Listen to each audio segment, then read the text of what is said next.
Kebanyakan kalian pasti familiar dengan sayuran satu ini. Seledri adalah sayuran yang umumnya dimanfaatkan daunnya, yang populer dalam berbagai masakan di seluruh dunia. Seledri memiliki aroma khas dan rasa segar yang membuatnya menjadi bahan penting dalam sup, salad, dan hidangan tumis. Selain sebagai penyedap alami, seledri juga sering digunakan sebagai garnish yang menambahkan keindahan dan kelezatan hidangan.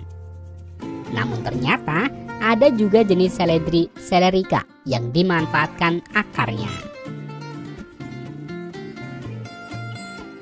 Sayuran akar seledri, juga dikenal sebagai seledri lobak atau seledri knop, adalah sayuran akar yang termasuk dalam famili tumbuhan yang sama dengan seledri.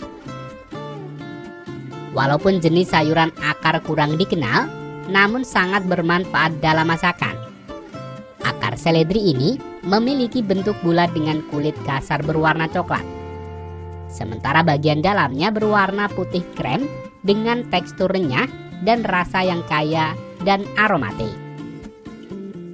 Dalam masakan, seledri akar sering diolah menjadi sup, dipanggang, direbus atau dimakan mentah dalam salad. Pada video kali ini, Rekayasa Teknologi akan mengajak kalian untuk melihat proses pertanian akar seledri di Belanda.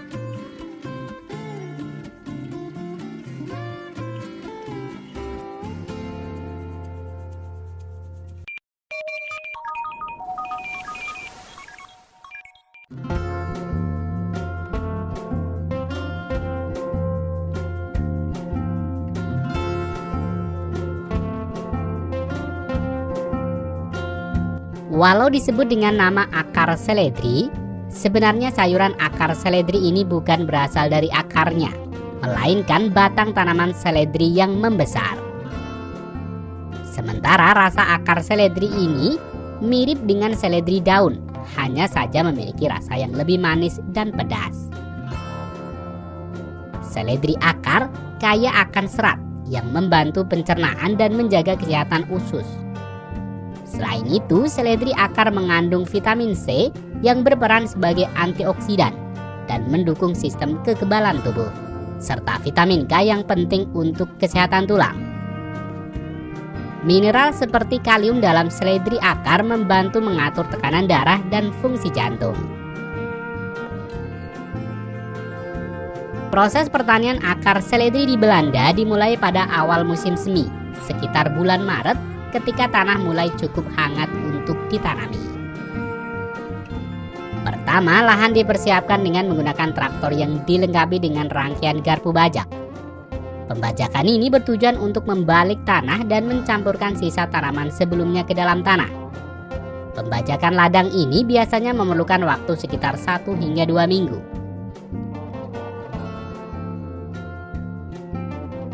Setelah itu, traktor dengan alat penggaruk digunakan untuk meratakan dan memadatkan tanah. Hal ini bertujuan untuk memastikan bahwa bedengan tanaman siap untuk disemai.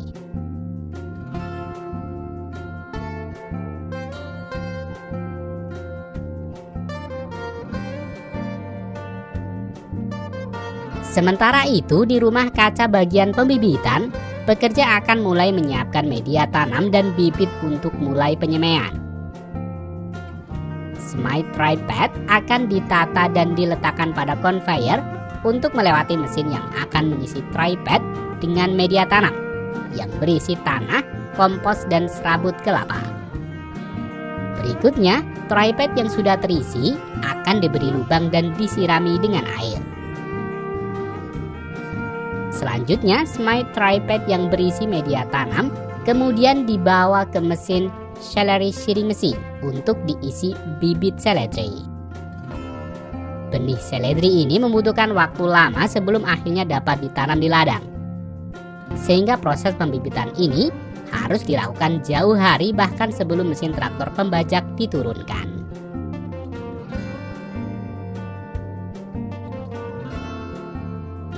Setelah bibit seledri memiliki 4 hingga 5 daun sejati dan tinggi sekitar 8 hingga 10 cm. Bibit seledri ini sudah siap untuk ditanam di ladang. Proses penanaman ini biasanya dilakukan pada pertengahan April. Benih seledri mulai disemai menggunakan mesin penanam otomatis yang memastikan benih tersebar merata pada kedalaman yang tepat. Penyemaian biasanya memerlukan waktu sekitar 1 hingga 2 minggu. Setelah benih disemai, lahan disiram secara teratur menggunakan sistem irigasi otomatis atau semi otomatis untuk memastikan kelembaban tanah tetap optimal. Selama masa pertumbuhan yang berlangsung sekitar 5 hingga 6 bulan, tanaman seledri dirawat dengan melalui berbagai proses, mulai dari penyulaman, pemupukan, dan pengendalian gulma. Traktor kecil atau alat kultivator sering digunakan untuk membantu proses ini, memastikan tanaman memiliki ruang yang cukup untuk tumbuh dan mendapatkan nutrisi yang diperlukan.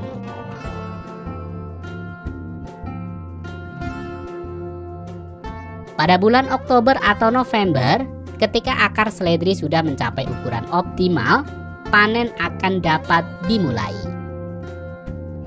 Ada banyak jenis traktor yang dapat melakukan pemanenan akar seledri, mulai dari root harvester, tine digger, hingga conveyor belt system. Semua jenis traktor ini bekerja dengan sistem yang sama, di mana di bagian depannya terdapat semacam pisau mower yang akan memotong tanaman seledri dari pangkalnya dan membuangnya ke samping mesin. Sementara barisan garpu yang mengikutinya akan mengangkat akar seledri dari tanah tanpa merusaknya. Jika mesin pemanen akar seledri root harvester akan meninggalkan akar seledri di belakang traktor, berbeda dengan mesin pemanen akar seledri khusus dengan conveyor belt system yang akan menjatuhkannya pada belt conveyor, kemudian membawanya ke atas untuk dijatuhkan pada bak penampung. Setelah bak penampung penuh, traktor pengangkut akan menarik bak penampung untuk memindahkannya dan membawanya ke pabrik pengolahan.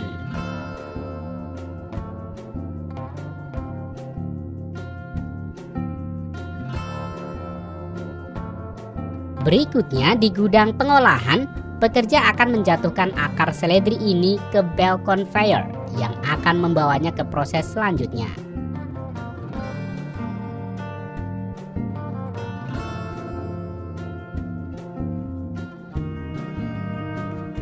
Pertama, pekerja akan memangkas bagian akarnya. Berikutnya, akar seledri ini dibawa ke bak mandi untuk membersihkannya dari kotoran seperti tanah yang masih terbawa dari ladang. Air yang digunakan untuk membersihkan akar seledri ini akan digunakan berulang kali dengan melakukan pemurnian air jika sudah dirasa kotor. Sehingga setelah air dapat dibersihkan, air ini akan digunakan kembali dalam proses produksi ini.